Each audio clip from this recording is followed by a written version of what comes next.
And red rain and orange rain. Rainbow rain. Rainbow rain. All right. So, will you pray with me, friends? Creator of all, bless us with wisdom, kindness, and hope today. May all we speak and hear be a reflection of your grace. Amen. So, a little more background on this reading. This is, I think, the shortest book in the Bible, Philemon.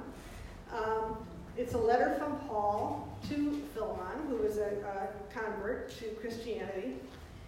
And Philemon's slave, Onesimus, and his name, Onesimus, means useful, which is a heck of a name for a slave. That's pretty utilitarian, isn't it? Yeah. He runs away, he has run away to be with Paul, who he apparently was converted at the same time that Philemon was. But he ran away to be with Paul. Now, Paul is sending him back to Philemon. It's probably for several reasons. Paul was in prison at the time. He didn't need a servant. He didn't have any way to provide for him. There was no place, for him to stay. He didn't have a house for him, and so on. Now, Paul asks Philemon to free Onesimus because Onesimus is also a Christian, as Philemon claims to be a Christian. And this is one way to persuade people. Very gentle, pointing out an inherent contradiction. You say you're a Christian and yet you're keeping a fellow Christian in slavery. Not shaming them, not openly contradicting them. Paul could have told Philemon that he had to free Onesimus. I mean, there's that veiled threat in there at the end. You owe your salvation to me. And there were several other threats that he could have made, ranging from shaming him, in the various churches as he writes his letters, to expelling him from the church altogether. He could have, simply kicked him out. Paul was the man in those days. But Paul chose another way, that gentle persuasion. Look, Philemon, you say you're a Christian. Well, so is Onesimus. So your siblings in the faith, a sibling can't keep another sibling in slavery. I wish you would see your way clear to freeing him. I told him to go back to you so that you can do that. Please do the right thing. Now, I always like to look at the other characters in a story and try to see all the different angles. And I think this has to be really hard on Onesimus. He's made it all the way to where he wants to be, which is with Paul. And now he's being sent back with no guarantee that he'll be freed. I'm sure he doesn't want to go. He doesn't have much choice. But it's got to be, Onesimus must have been pretty unhappy, right, to say the least. We don't know Philemon's decision. We don't know whether he freed Onesimus or not. It's possible that he did, and I hope so, and if so, that's probably why we have that letter in the biblical canon. But he might not have either, because certainly to me, Paul was not very persuasive. He's not very forceful, so it would be pretty easy for Philemon to ignore Paul's suggestion if he wanted to. Now, this brought up, in reading this, I was thinking about a movie I saw recently.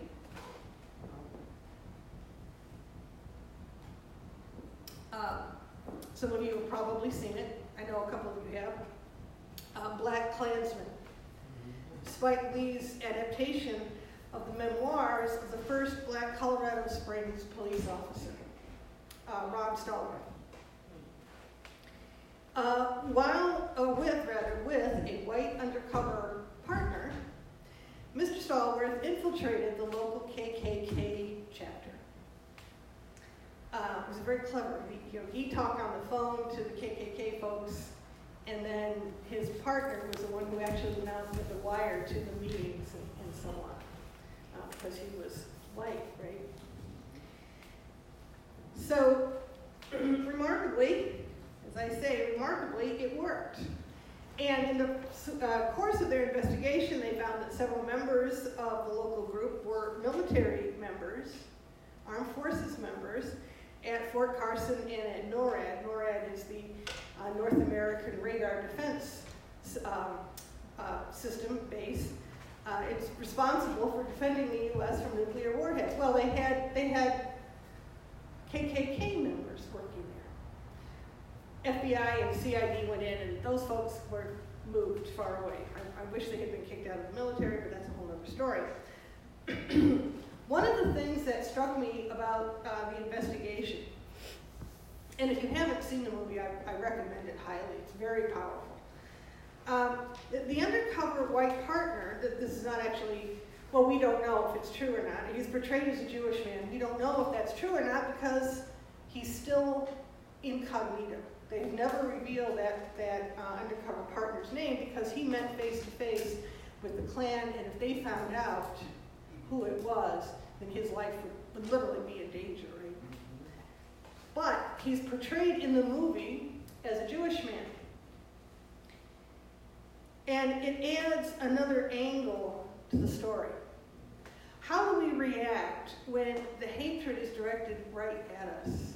I mean, we can be upset and indignant and angry and righteously so when we see other groups marginalized or attacked. Very aware of racism and so on, working against it. But actually hearing and experiencing the hatred for your own status brings it home. There's a scene between the two of them where Flip, the Jewish man, the undercover guy, says, I'm Jewish, but where's the effective? I'm Jewish, but I didn't grow up thinking about being Jewish. He said, I didn't have a bar mitzvah. We didn't go to temple. And yet, there's that hatred that's still expressed to me and my people. And it affected him, even though he wasn't actively, quote unquote, Jewish.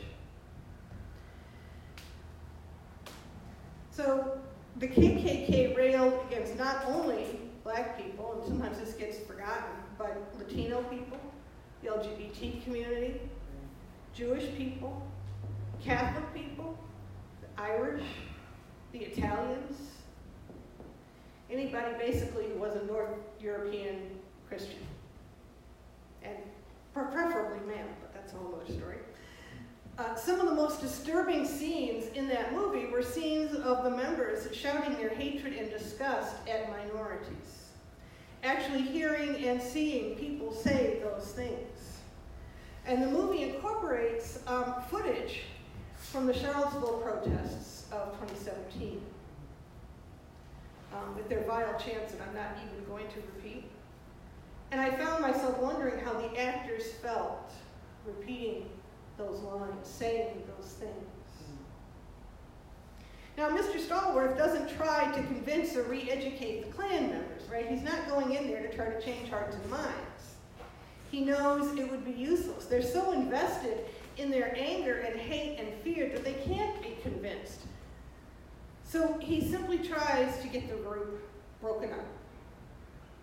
So they lose their organization, their cohesiveness. And he's well aware of all the paradoxes of a black police officer in a racist police department trying to break up a racist organization by posing as a white man. Wrap your brain around that one. But he's determined to do what he can to destroy at least this one local group. So there are those two different methods of persuasion. One is reasonable, gentle, logical, pointing out why the other person might want to do what you suggest. That's Paul. And the other is uncompromising. This is unacceptable. You must change or be dissolved. And that's Mr. Stallworth. So persuasion is context sensitive, isn't it? As a parent, I sometimes took a choose my battles approach.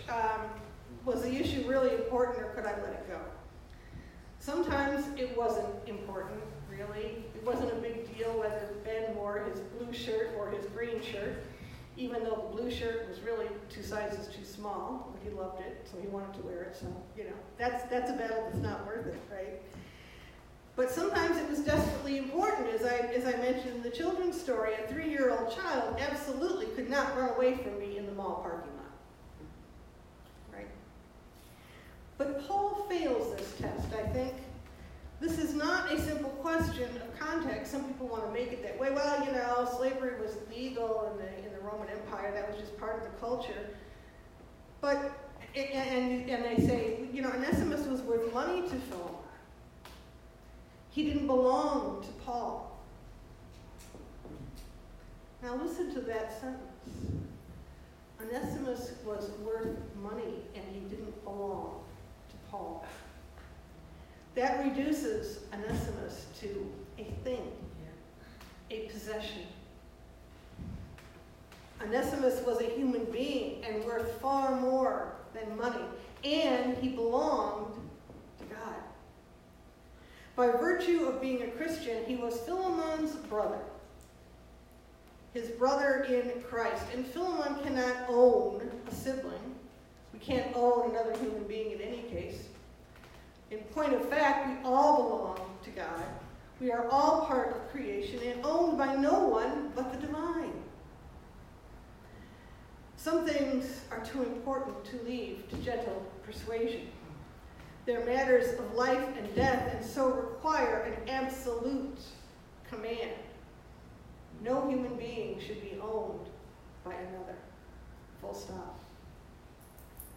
But Paul doesn't insist. He only asks politely. And as I said, we don't know what the result is, but I will tell you that I don't think Philemon found the argument convincing. I wouldn't. But perhaps he did, and that's why the letter made it into the canon. Frankly, as I said, I find it unconvincing. If I were Philemon and didn't want to free Onesimus, I wouldn't think I really needed to. I might say, well, in theory we're siblings, but only in spiritual things, not in everyday practical life. That's not practical. Humans can always find a justification, which is why gentle persuasion and education don't always work. Ron Stallworth didn't bother with gentle persuasion. He simply destroyed the organization. That organization promoting evil and hatred. Sometimes that's what you have to do. My friends, let us never ask politely when we should be demanding. In all God's names, amen. Amen.